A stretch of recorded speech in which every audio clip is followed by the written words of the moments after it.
Hey, brothers and sisters in Christ and people of YouTube. Well, I've got an awesome job, eh? I can just pick whatever days I want to work, which at the moment is every day. I'm so busy, eh? And just been at the gym, done a big workout, and there was tons of people there this morning because, that time of morning is like almost like the single mums go in and, people that are just trying to go in before work. But yeah, this just always seems to be something to use there. And yeah, these hours aren't too bad, but I'm doing an incredible amount of hours though. Like I think it was 13 hours yesterday. But it's just easy work, eh? The thing is, I'm getting a sore jaw from talking so much, eh?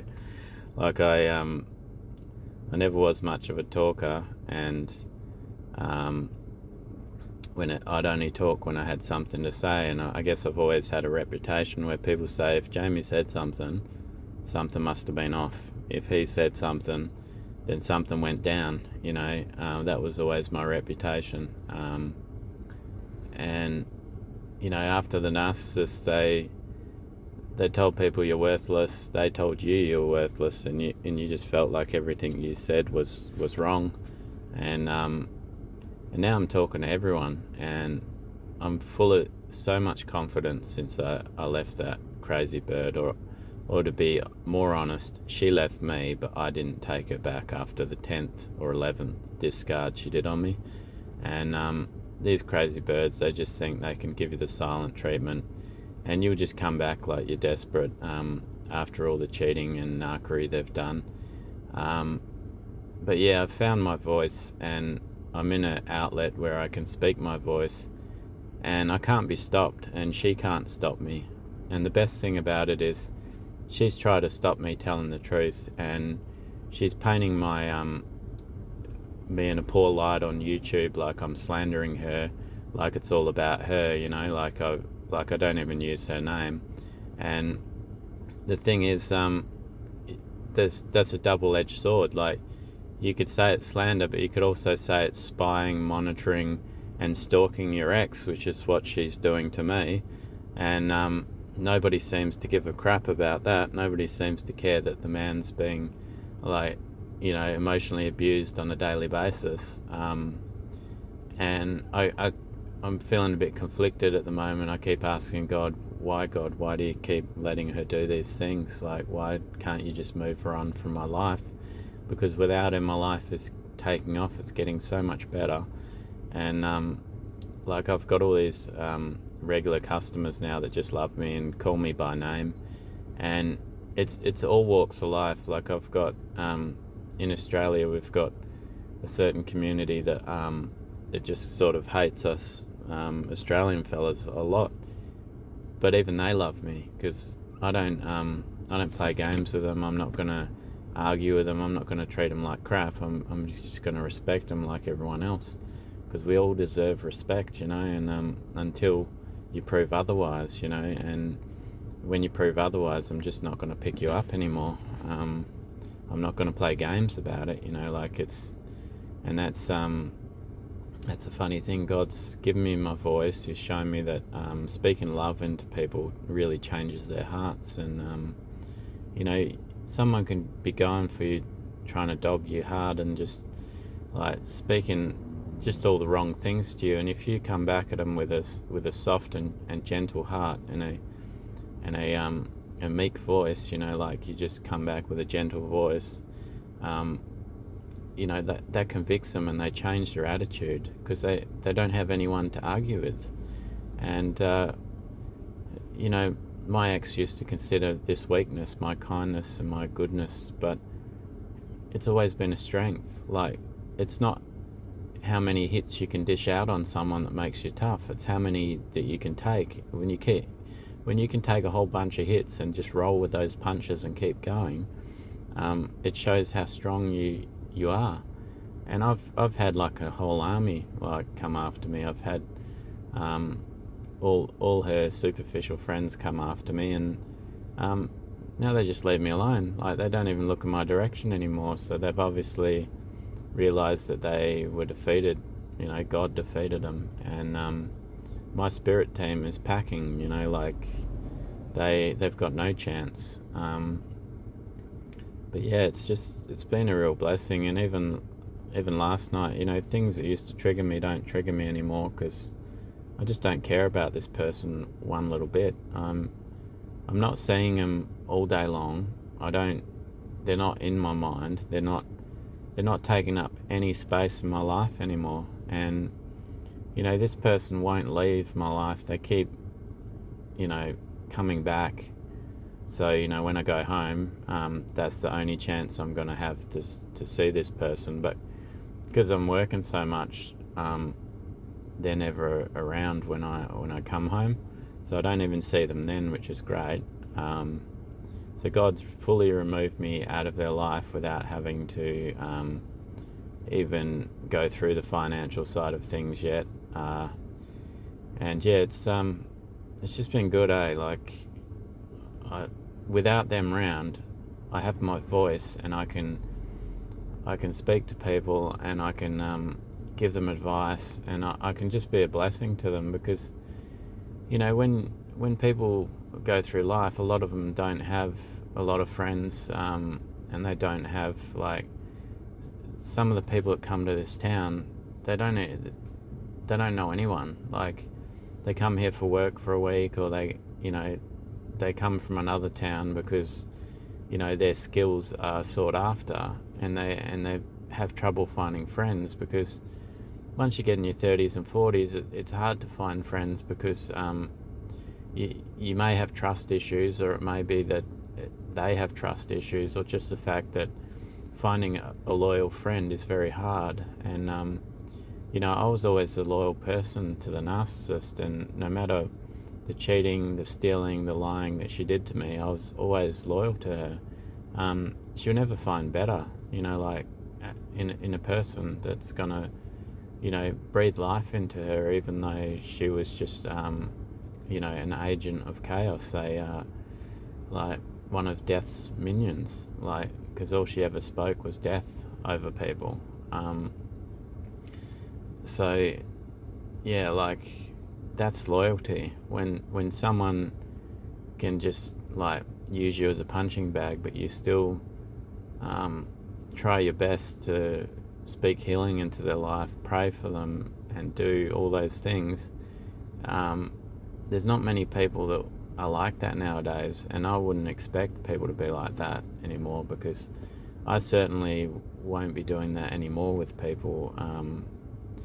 I've got a low tolerance for jerks now, and but my point being that there's not many people that are loyal that will show up in your life and try to help you with your problems. And more often than not, and I'll use the gym as an analogy, all the women I see in the gym from all walks of life, they've got this wafer thin pants on that I'm not even sure they're wearing underwear under it, and it's like skin tight, and you can see everything. Like, you can literally, you can see their pajama, you can see their camel toe, and they think it makes them look good, but to me, I would never go near those women, because it just tells me they're a cheater, because anyone that's going to wear clothes like that is advertising that,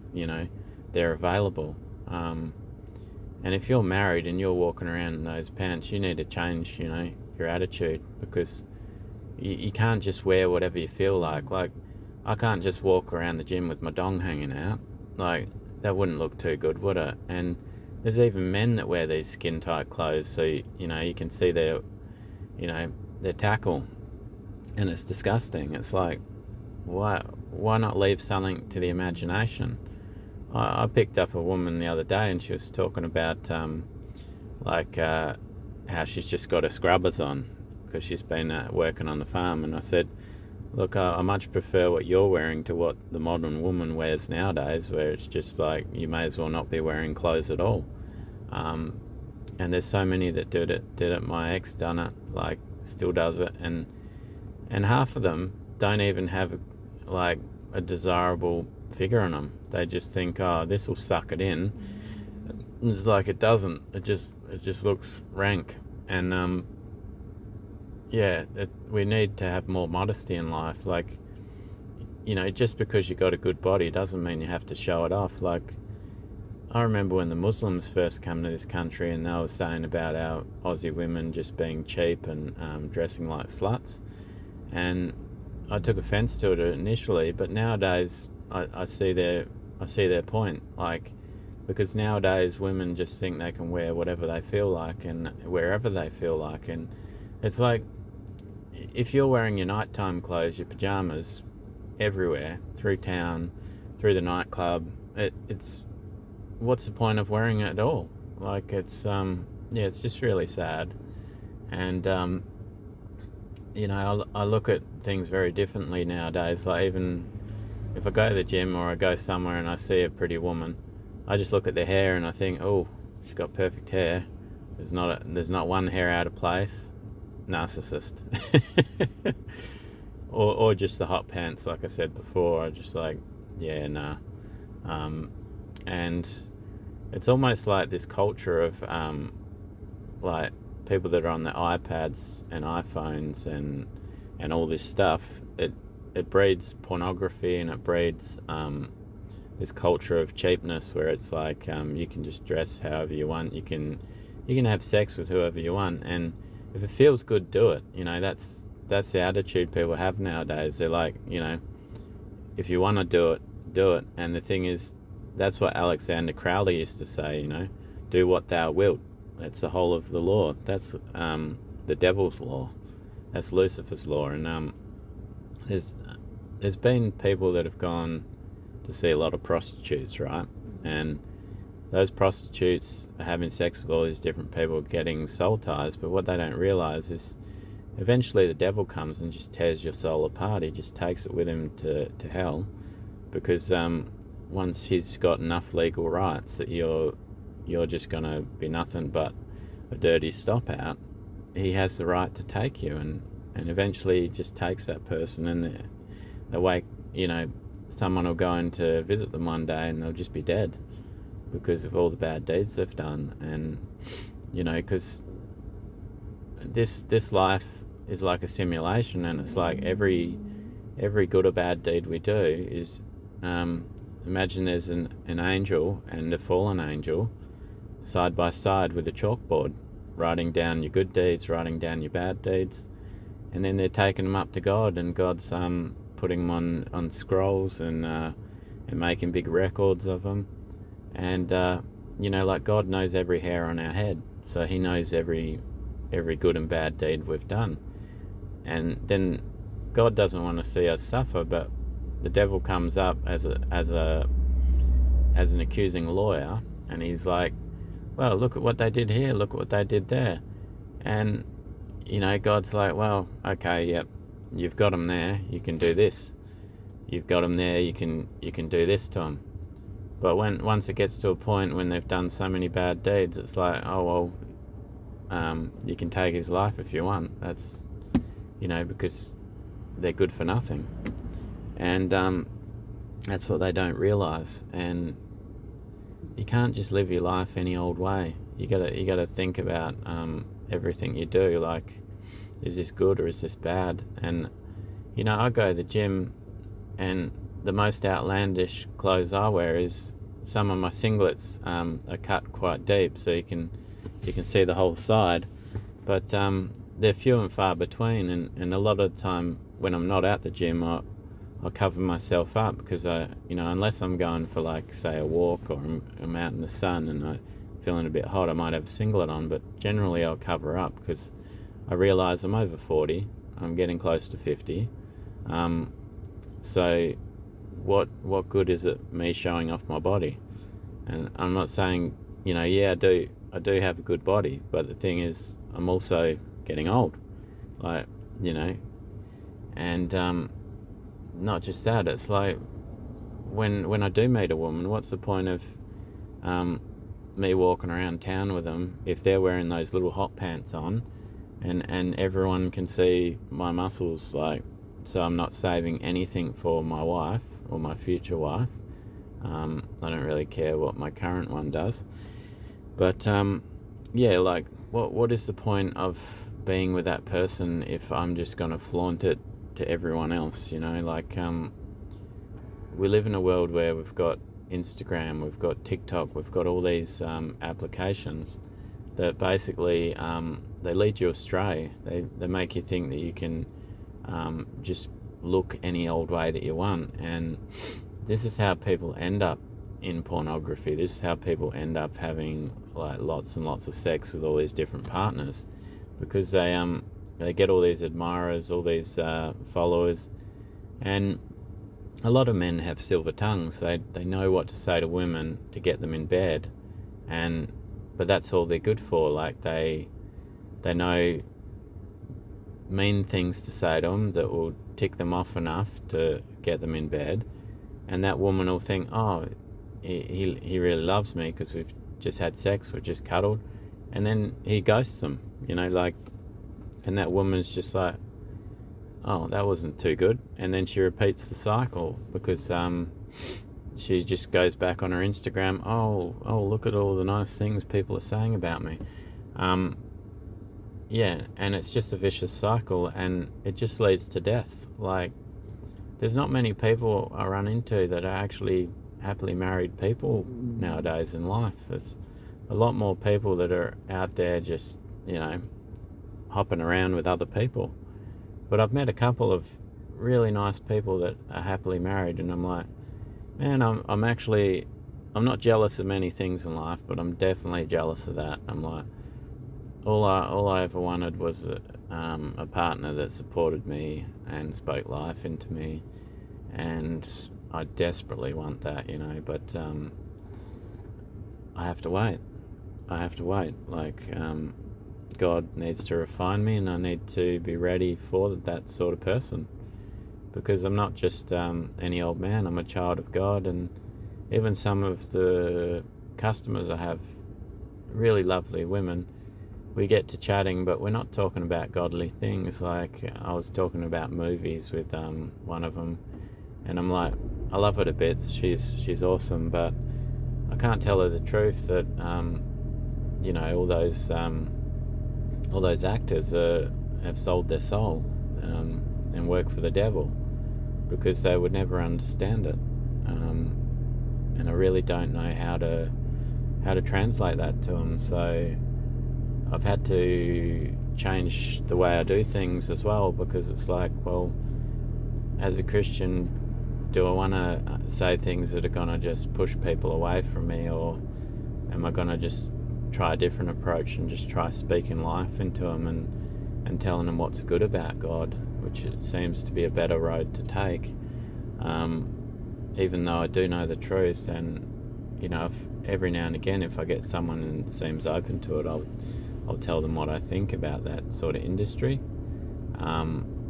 It's also, I don't want to be sucked back into the world, because it's different when someone's your customer and at work, but when it comes down to, maybe they want to invite you out with their friends or something because you start to get along very well, I don't want to continue that sort of conversation, because I don't want to get stuck in the world as well. Like, it's hard sometimes, because when you're working, it's easy for you to dim your light, which we really shouldn't be doing.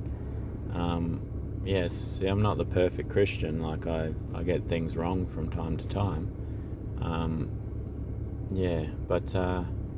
It's just been a real blessing, this job, and just having people that sow life into me. Like, my boss absolutely loves me to bits, and even if I come to him in anger, he'll just turn it around. He'll just basically, you didn't, you fucking, okay, it's alright. He just turns it round, and